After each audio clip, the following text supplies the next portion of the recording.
السلام علیکم ملګرو. دا زموږ د منګل آباد کلي له د کونسلرانو دا بتیانې راغلي دي پر چوکو پر کوروسې لګږي. نو دا بتیانې د ظهور احمد زموږ کونسلر دی د منګل آباد. نو دا بتیانې د کورو بیټرۍ او بتۍ سولر راغلی دي. نو موږ به الځینو وکړو. محمد یار لالا ته ستړي مه سئ ګرد ظهور احمد ستړي مه سئ. څه حال دی؟ ښایست. دا بتیانې خو راغلي دي د دغه څه صورتحال که ته بیان کړې. بتیان خو راغلي دي دا د کونسلرانو ته ورکړي دي. زموږ کونسلر چې دی ظهور احمد صاحب دی. نو د مطلب کور یې ودان ګرد کال یې سره راوغوښتلی. یعنې مطلب دا نه وکتل چې دا څوک دي دا څوک دي، ګرد کال یې راوغوښتي. کور یې ودان 10 دانې بتۍ یې راوړي دي. باقاعده مطلب هر سړی د هر کور دغه راوښتی دي فرض. دا به اوس که خدای کړي دا ځوانان ورشي پر دا هر ګیټ باندې به انشاءالله لګوي. نو دی به هم سات سات ورسره وي. موږ به هم انشاءالله کومک وکړو. د کور ودانۍ بولو د کور ودان. صحیح. مطلب ستی د دا ګردم دا خیال دی چې دا بتیانې دا پر میرټ ورکول سوي دي. اقربا پروري یا د پارټۍ خیال خو به نه وي کې ساتل سوی. ظهور احمد یې کور ودان. ولې دا نورو کلو داسې شکایت راغلی و د چا نوم نه اخلو، ولې چا سره ذاتیات نشته چې د هغو دا شکایت و چې بتیانې و دا ترا کورو ته ورکول سوي وي چې هغه یا د جومات و یا د تربورو عزیز و. نو ظهور احمد دا ګرد کلی چې کوم خلک یې هغه یې راوغوښتل. دا بتیانې به انشاءالله ولګېږي. ظهور احمد ستا کور ودان که یو خبره کوې دغه شی چې کوم فنډ راغلی فنډ ما کړو کلي تقسیم کړو. دا منو چې یا دا د جمعیت والا دي یا دا د NPO والا دي یا دا د PTA والا دي. ورور دا ګرد زموږ خپل کلی دی چې باید دا ګرد کلی په رونیا کې سي.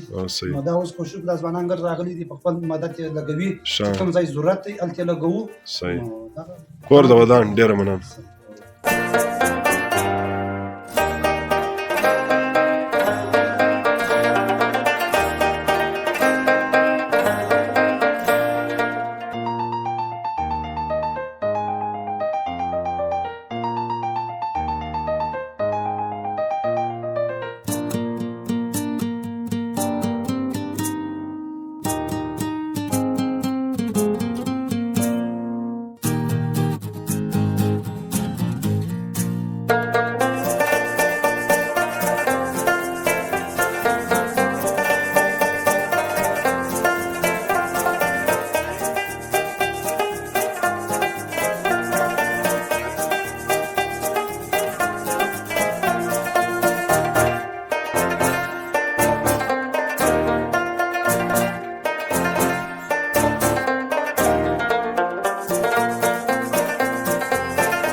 ظهور احمد ستړی مه سې. څنګه یې ښه یې؟ صحت ښه دی؟ شکر دی خیر دی. ظهور احمد له ماجت راووتی. زه پر دا بتیانو ولاړم.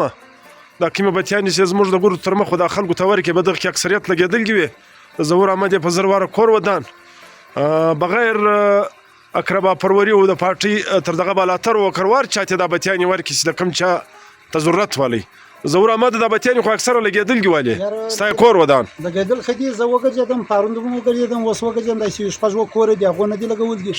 نو هغو زه دا خوښ چې وروره باید چې دا خپلې بتۍ ولګوي. موږ الفان ورلګولې خاتم راسره وي یو ورځ چې موږ راووتلو. نو دوی ما ته ولې موږ یې خپله لګو. نو دوی برته نه دي لګولي. ورور دا ما د کورو دپاره نه دي ورکړي. نو څو کورو ته دغه خاص دا بتۍ ورسوي دي باید چې دا خپلې بتۍ ولګوي. نو ما ورته وویل دا موږ د لګو دوی خپله ول یا موږ یې لګوو. نو نن تقریبا دا د 5مه شپږمه ورځ چې موږ دا تقسیم کړي وي. تواس دوی نه دي لګولي. باید چې دوی دا ولګوي. دا خو د کورو دپاره نه دي د ګیټو دپاره دي د کوڅو دپاره کوڅه کې لایټ وي مسافر څوک ته راځي نو په رونیا کې به روان دي. ټیک دی. ستا یې کور ودان. ډېره مننه ډېره مننه.